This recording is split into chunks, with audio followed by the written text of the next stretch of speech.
Hi students, with permission from Scholastic, I will begin reading Chapter 2 from City of Ember.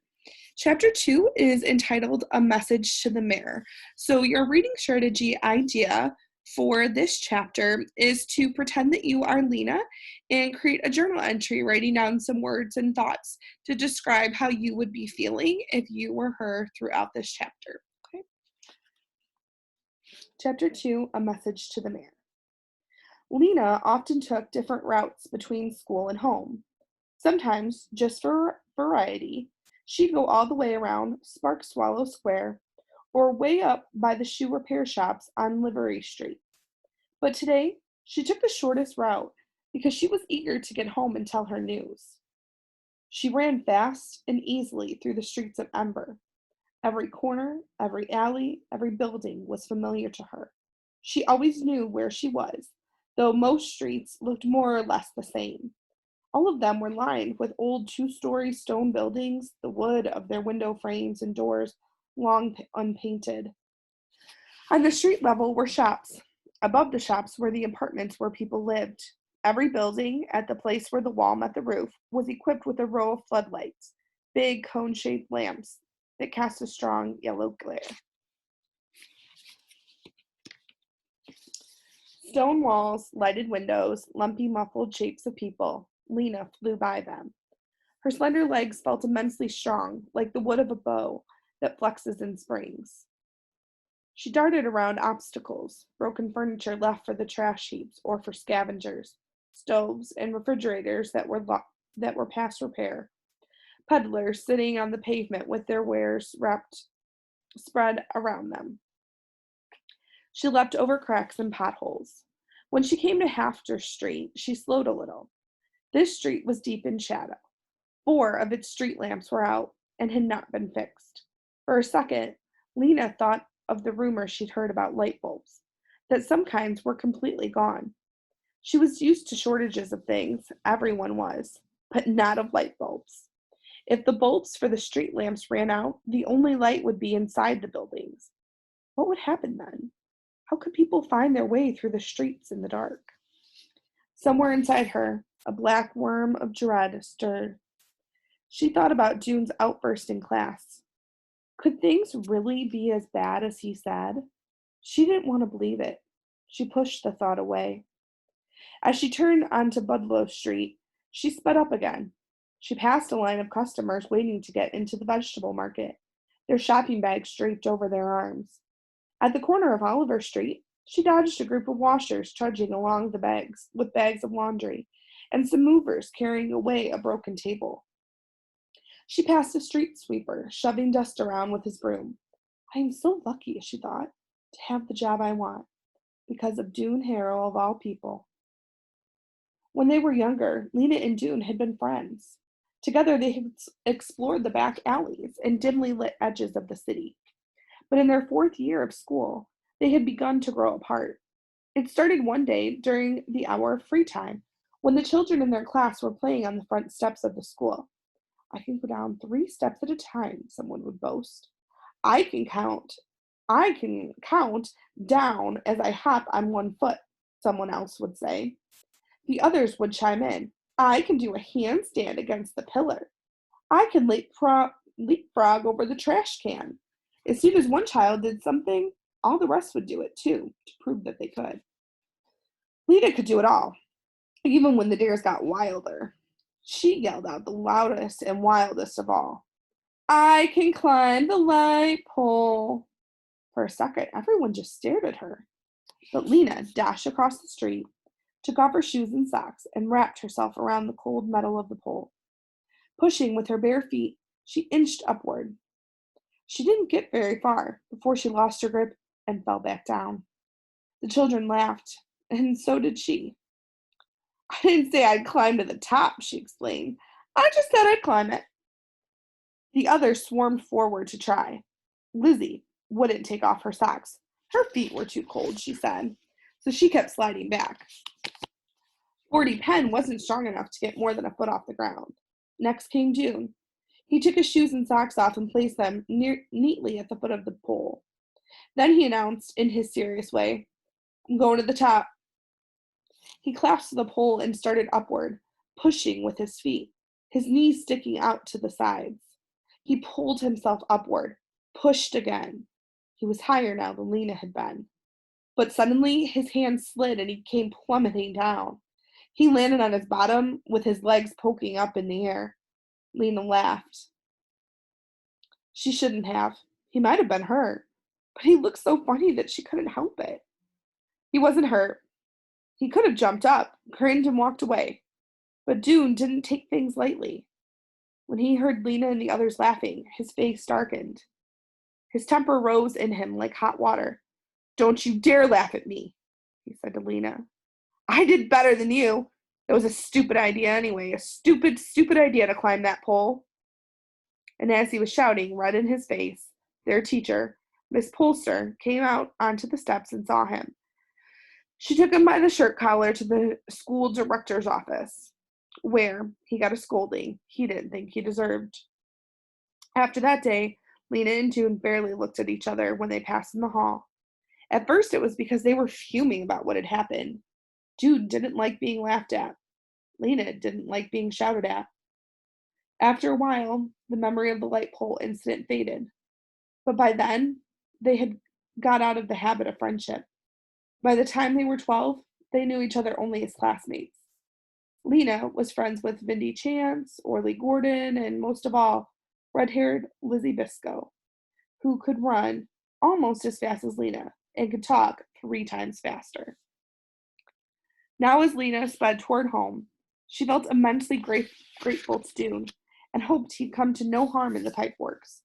Maybe they'd be friends again. She'd like to ask him about the pipeworks. She was curious about it. When she got to Greystone Street, she passed Clary Lane, who was probably on her way to the greenhouses. Clary waved to her and called out, "What job?" And Lena called back, "Messenger," and ran on. Lena lived on Killiam Square, over the yarn shop run by her grandmother.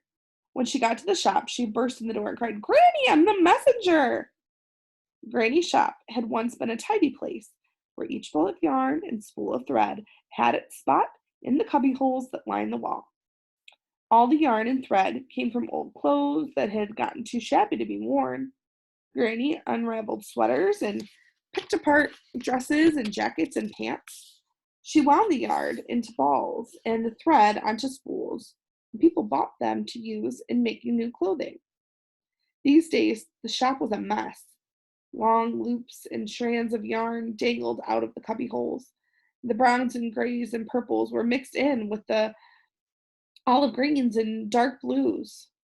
Granny's customers often had to spend an hour unsnarling the rust red yarn from the mud brown or trying to fish out the end of a thread from a tangled wad. Granny wasn't much help. Most days she just dozed behind the counter in her rocking chair. That's where she was when Lena burst in with her news. Lena saw that Granny had forgotten to knot up her hair that morning. It was standing out from her head in a wild white frizz. Granny stood up, looking puzzled. "You aren't a messenger, dear. You're a schoolgirl," she said. "But Granny, today was assignment day. I got my job, and I'm a messenger." Granny's eyes lit up.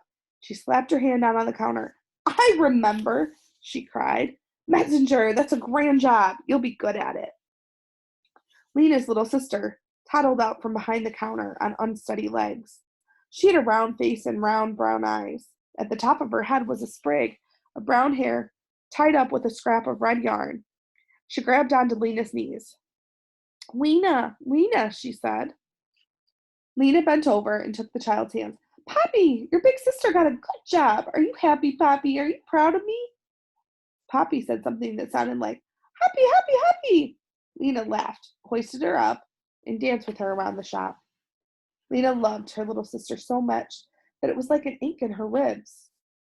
The baby and Granny were all the family she had now. 2 years ago, when the coughing sickness was raging through the city again, her father had died. Some months later, her mother, giving birth to Poppy, had died too. Lena missed her parents with an ache that was as strong as she felt for Poppy, only it was a hollow feeling instead of a full one. "When do you start?" asked Granny. Tomorrow, said Lena. I report to the messenger station at 8 o'clock. You'll be a famous messenger, said Granny. Fast and famous. Taking Hoppy with her, Lena went out of the shop and climbed the stairs to their apartment. It was a small apartment, only 4 rooms, but there was enough stuff in it to fill 20. There were things that had belonged to Lena's parents, her grandparents, and even their grandparents. Old, broken, cracked, threadbare things that had been patched and repaired dozens or hundreds of times. People in Ember rarely threw anything away. They made the best possible use of what they had. In Lena's apartment, layers of worn rugs and carpets covered the floor, making it soft but uneven underfoot. Against one wall squatted a sagging couch with round wooden balls for legs, and on the couch were blankets and pillows, so many that you had to toss them on the floor before you could sit down. Against the opposite wall stood 2 wobbly tables that held a clutter of plates and bottles, cups and bowls, unmatching forks and spoons, little piles of scrap paper, bits of string wound up in untidy wads, and a few stubby pencils. There were 4 lamps, 2 tall ones that stood on the floor, 2 short ones that stood on tables, and in uneven lines up near the ceilings were hooks that held coats and shawls and nightgowns and sweaters, shelves that held pots and pans, jars with unreadable labels, and boxes of buttons and pins and tacks. Where there were no shelves, the walls had been decorated with things of beauty: a label from a can of peaches, a few dried yellow squash flowers, a strip of faded but still pretty purple cloth. There were drawings, too. Lena had done the drawings out of her imagination. They showed a city that looked somewhat like Ember, except that its buildings were lighter and taller and had more windows. One of the drawings had fallen to the floor. Lena retrieved it and picked it back up. She stood for a minute and looked at the pictures. Over and over she'd drawn the same city. Sometimes she drew it as seen from afar. Sometimes she chose one of its buildings and drew it in detail. She put in stairways and street lamps and carts. Sometimes she tried to draw the people who lived in the city, though she wasn't good at drawing people. Their heads always came out too small, and their hands looked like spiders. One picture showed a scene in which the people of the city greeted her when she arrived. The first person they had ever seen to come from elsewhere. They argued with each other about who should be the first to invite her home. Lena could see the city so clearly in her mind that she almost believed it was real. She knew it couldn't be, though. The book of the City of Ember, which all children studying in school, taught otherwise. The City of Ember was made for us long ago by the builders, the book said. It is only light in the dark world. Beyond Ember, the darkness goes on forever in all directions. Lena had been to the outer border of Ember. She had stood at the edge of the trash heaps and gazed into the darkness beyond the city, the unknown regions. No one had ever gone far into the unknown regions, or at least no one had gone far and returned, and no one had ever arrived in Ember from the unknown regions either. As far as anyone knew, the darkness did go on forever. Still, Lena wanted another city to exist. In her imagination, it was so beautiful, and it seemed so real. Sometimes she longed to go there and take everyone in Ember with her. But she wasn't thinking about the other city now. Today, she was happy to be right where she was. She set Poppy on the couch. Wait here, she said. She went into the kitchen, where there was an electric stove and a refrigerator that no longer worked and was used to store glasses and dishes so Poppy couldn't get at them. Above the refrigerator were shelves holding more pots and jars, more spoons and knives, a wind-up clock that Granny always forgot to wind, and a long row of cans. Lena tried to keep the cans in alphabetical order so she could find what she wanted quickly, but Granny always messed them up. Now she saw there were beans at the end of the row and tomatoes at the beginning. She picked out a can labeled baby drink and a jar of boiled carrots, opened them, poured the liquid into a cup and the carrots into a little dish, and took these back to the baby on the couch. Poppy dribbled baby drink down her chin. She ate some of the carrots and poked others between the couch cushions. For the moment, Lena felt almost perfectly happy. There was no need to think about the fate of the city right now. Tomorrow, she'd be the messenger. She wiped the orange goop off Poppy's chin. Don't worry, she said. Everything will be all right. The messenger's headquarters was on Clothing Street, not far from the back of the gathering hall. When Lena arrived the next morning, she was greeted by Messenger Captain Alice Fleary, a bony woman with pale eyes and hair the color of dust. Our new girl, said Captain Fleary to the other messengers. A cluster of 9 people who smiled and nodded at Lena. I have your jacket right here, said the captain. She handed Lena a red jacket, like the ones all the messengers wore. It was only a little too large. From the clock tower of the gathering hall came a deep, reverberating bong. 8 o'clock, cried Captain Fleary. She waved a long arm. Take your stations. As the clock sounded 7 more times, the messengers scattered in all directions. The captain turned to Lena. Your station, she said, is Garden Square. Lena nodded and started off, but the captain caught her by the collar. I haven't told you the rules, she said. She held up a knobby finger. When a customer gives you a message, repeat it back to make sure you have it right. 2, always wear your red jacket so people can identify you. 3, go as fast as possible. Your customers pay 20 cents for every message, no matter how far you have to take it. Lena nodded. I always go fast, she said. 4, the captain went on. Deliver a message only to the person it's meant for, no one else. Lena nodded again. She bounced a little on her toes, eager to get going. Captain Fleary smiled. Go, she said, and Lena was off. She felt strong and speedy and sure-footed. She glanced at her reflection as she ran past the window of a furniture repair shop. She liked the look of her long, dark hair flying out behind her, her long legs in their black socks, and her flapping red jacket. Her face, which had never seemed especially remarkable, looked almost beautiful because she looked so happy. As soon as she came into Garden Square, a voice cried, Messenger! Her first customer! It was old Natty Prime, calling to her from the bench where he always sat. This goes to Ravenette Parsons, 18 Silverton Square, he said. Bend down. She bent down so that her ear was close to his whiskery mouth.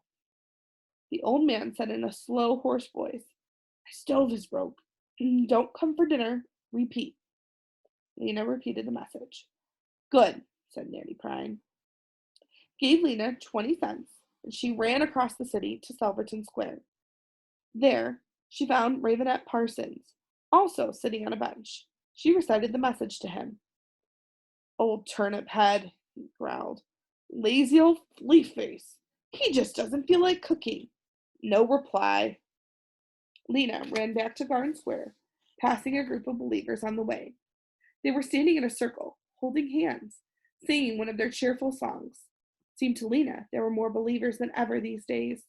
What they believed in she didn't know, but it must make them happy. They were always smiling. Her next customer turned out to be Mrs. Polster, the teacher of their 4th-year class. In Mrs. Polster's class, they memorized passages from the book of the City of Ember every week. Mrs. Polster had charts on the walls for everything, with everyone's name listed. If you did something right, she made a green dot by your name. If you did something wrong, she made a red dot. What you need to learn, children, she always said in her resonant, precise voice, is the difference between right and wrong in every area of life. And once you learn the difference, here, she would stop and point to the class, and the class would finish the sentence. You must always choose the right. In every situation, Mrs. Polster knew what the right choice was. Now, here was Mrs. Polster again, looming over Lena and pronouncing her message. To Anisette Lefrand, 39 Hum Street, as follows, she said. My confidence in you has been seriously diminished since I heard about the disreputable activities in which you engaged on Thursday night. Please repeat. It took Lena 3 tries to get this right. Uh-oh, a red dot for me, she said. Mrs. Polster did not seem to find this amusing. Lena had 19 customers that first morning. Some of them had ordinary messages. I can't come on Tuesday. Buy a pound of potatoes on your way home. Please come and fix my front door. Others had messages that made no sense to her at all, like Mrs. Polster's. But it didn't matter. The wonderful part about being a messenger was not the messages, but the places she got to go. She could go into the houses of people she didn't know, and hidden alleyways and little rooms in the backs of stores. In just a few hours, she discovered all kinds of strange and interesting things. For instance, Mrs. Sample, the mender, had to sleep on her couch because her entire bedroom, almost up to the ceiling, was crammed with clothes to be mended. Dr. Felinia Tower and the skeleton of a person had the skeleton of a person hanging against her living room wall, its bones all held in place with black strings. I study it, she said when she saw Lena staring. I have to know how people are put together. At a house on Caillou Street, Lena delivered a message to a worried looking man whose living room was completely dark. I'm saving on light bulbs, the man said. And when Lena took a message to the Can Cafe, she learned that on certain days the back room was used as a meeting place for people who like to converse about great subjects. Do you think an invisible being is watching over us all the time? She heard someone ask. Perhaps, someone else answered. There was a long silence. And then again, perhaps not. All of it was interesting. She'd loved finding things out and she'd loved running. And even by the end of the day, she wasn't tired. Running made her feel strong and big hearted, made her love the places she ran through and the people whose messages she delivered. She wished she could bring all of them the good news they so desperately wanted to hear. Late in the afternoon, a young man came up to her, walking with a sort of sideways lurch. He was an odd looking person.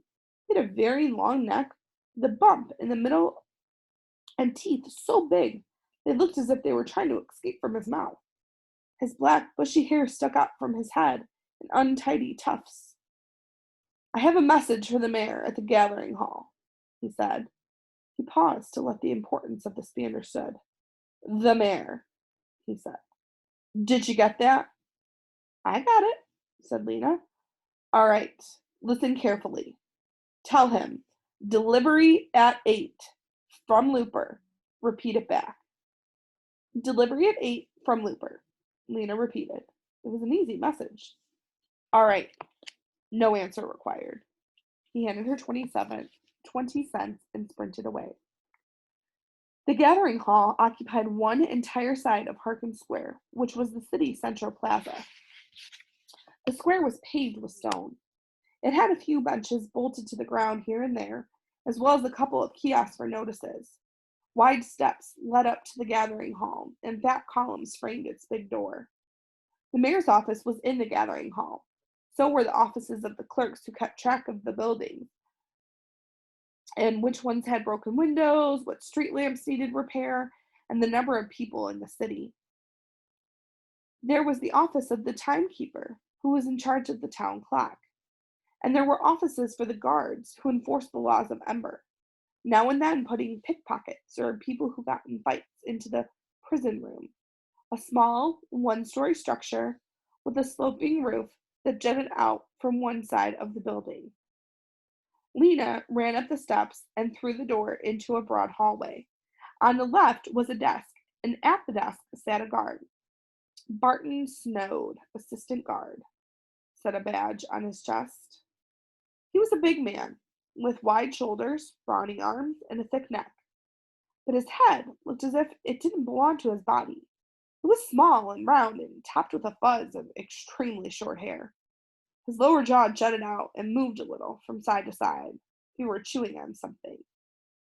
When he saw Lena, his jaw stopped moving for a moment, and his lips curled upward in a very small smile. Good day, he said. What business brings you here today? I have a message for the mayor. Very good, very good. Barton Snowed heaved himself to his feet. Step this way. He led Lena down the corridor and opened a door marked Reception Room. Wait here, please, he said. The mayor is in his basement office on private business, but he will be up shortly. Lena went inside. I'll notify the mayor, said Barton Snowed. Please, have a seat. The mayor will be right with you. Or pretty soon. He left, closing the door behind him. A second later, the door opened again, and the guard's small, fuzzy head reappeared. "What is the message?" he asked. "I have to give it to the mayor in person," said Lena. Of course," said the guard. The door closed again. He doesn't seem very sure about things, Lena thought. Maybe he's new at his job. The reception room was shabby, but Lena could tell that it had once been impressive. The walls were dark red, with brownish patches where the paint was peeling away. In the right-hand wall was a closed door. An ugly brown carpet lay on the floor, and it stood on a large armchair covered in itchy-looking red material. And on it stood a large armchair covered in itchy-looking red material, and several smaller chairs. A small table held a teapot and some cups, and a larger table in the middle of the room displayed a copy of the Book of the City of Ember, lying open as if someone were going to read from it. Portraits of all the mayors of the city since the beginning of time hung on the walls, staring solemnly from behind pieces of old window glass. Lena sat in the big armchair and waited. No one came. She got up and wandered around the room. She bent over the Book of the City of Ember and read a few sentences. The citizens of Ember may not have luxuries, but the foresight of the builders, who filled the storerooms at the beginning of time, has ensured they will always have enough, and enough is all that a person of wisdom needs. She flipped a few more pages. The gathering hall clock, she read, measures the hours of night and day. It must never be allowed to run down. Without it, how would we know when to go to work and when to go to school? How would the light director know when to turn the lights on and when to turn them off again? It is the job of the timekeeper to wind the clock every week and to place the date sign in Harkin Square every day. The timekeeper must perform these duties faithfully. Lena knew that not all the timekeepers were so faithful as they should be. She'd heard one of them some years ago who forgot to change the sign. So it might say Wednesday, week 38, year 227 for several days in a row. There had even been timekeepers who would forget to wind the clock so that it might stand at noon or at midnight for a few hours at a time, causing a very long day or a very long night. The result was that no one really knew anymore exactly what day of the week it was or exactly how many years it had been since the building of the city. They called this the year 241, but it might have been 245 or 239 or 250. As long as the clock's deep boom rang out every hour and the lights went on and off more or less regularly, it didn't seem to matter. Lena left the book and examined the pictures of the mayors. The seventh mayor, Pod Morthwart, was her she didn't know how many greats, grandfather. He looked quite dreary, Lena thought. His cheeks were long and hollow, his mouth turned down at the corners. There was a lost look in his eyes. The picture she liked best was of the fourth mayor, Jane Larkett, with a serene smile and fuzzy black hair. Still, no one came. She heard no sounds from the hallway. Maybe they'd forgotten about her. Lena went over to the closed door in the right-hand wall. She pulled it open and saw stairs going up. Maybe while she waited, she'd just see where they went. She started upward. At the top of the first flight was a closed door. Carefully, she opened it. She saw another hallway and more closed doors. She shut the door and kept going. Her footsteps sounded loud on the wood. She was afraid someone would hear her and come and scold her. No doubt she was not supposed to be here. But no one came, and she climbed on, passing another closed door. The gathering hall was the only building in Ember with 3 stories. She'd always wanted to stand on its roof and look out at the city. Maybe from there it would be possible to see beyond the city, into the unknown regions. If the bright city of her drawings really did exist, it would be out there somewhere. At the top of the stairs, she came to a door marked roof, and she pushed it open. Chilly air brushed against her skin. She was outside. Ahead of her was a flat gravel surface, and about 10 paces away, she could see the high wall of the clock tower. She went to the edge of the roof. From there, she could see the whole of Ember. Directly below was Harkin Square, where people were moving this way and that, all of them appearing from this top-down view, more round than usual. Beyond Harkin Square, the lighted windows of the buildings made checkered lines, yellow and black row after row in all directions. She tried to see farther, across the unknown regions, but she couldn't. At the edges of the city, the lights were so far away that they made a kind of haze. She could see nothing beyond them but blackness. She heard a shout from the square below. "Look!" came a small but piercing voice. "Someone on the roof!" She saw a few people stop and look up. "Who is it? What's she doing up there?" someone cried. More people gathered until a crowd was standing on the steps of the gathering hall. "They see me," Lena thought, and it made her laugh. She waved to the crowd and did a few steps from the Bugfoot scurry dance, which she'd learned on Clothing Square Dance Day, and they laughed and shouted some more. Then the door behind her burst open, and a huge guard with a bushy black beard was suddenly running to her. "Halt!" he shouted, though she wasn't going anywhere. He grabbed her by the arm. "What are you doing here?" "I was just curious," said Lena, in her most innocent voice. "I wanted to see the city from the roof." She read the guard's name badge. It read, Reg Stabmark, Chief Guard. "Curiosity leads to trouble," said Reg Stabmark. He peered down at the crowd. "You have caused a commotion." He pulled her toward the door and hustled her down all 3 flights of stairs. When they came out into the waiting room, Barton Snow was standing there looking flustered, his jaw twitching from side to side. Next to him was the mayor. "A child causing trouble, Mayor Cole," said the chief guard. The mayor glared at her. "I recall your face from assignment day. Shame, disgracing yourself in the new job." "I didn't mean to cause trouble," said Lena. "I was looking for you so I could deliver a message." "Shall we put her in the prison room for a day or two?" asked the chief guard. The mayor frowned. He pondered a moment. "What is the message?" he said. He bent down so that Lena could speak into his ear. She noticed that he smelled a little like overcooked turnips.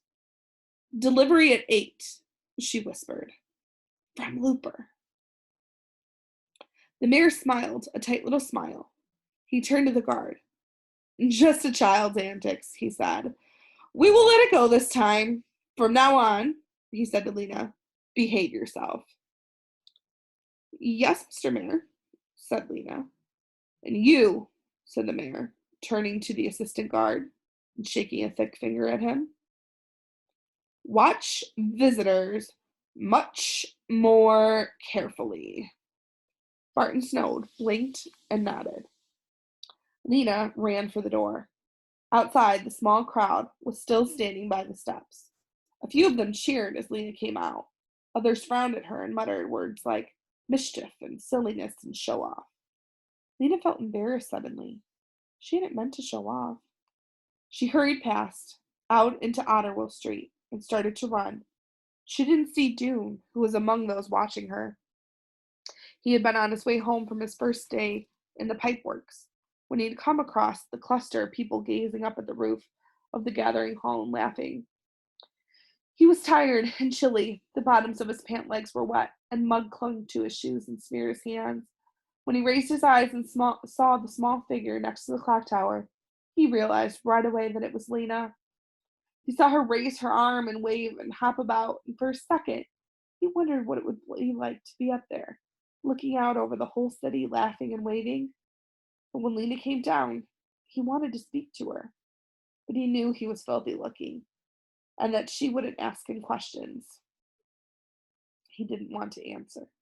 So he turned away, and that she would ask him questions that he didn't want to answer. So he turned away, walking fast, headed for home. End of chapter 2.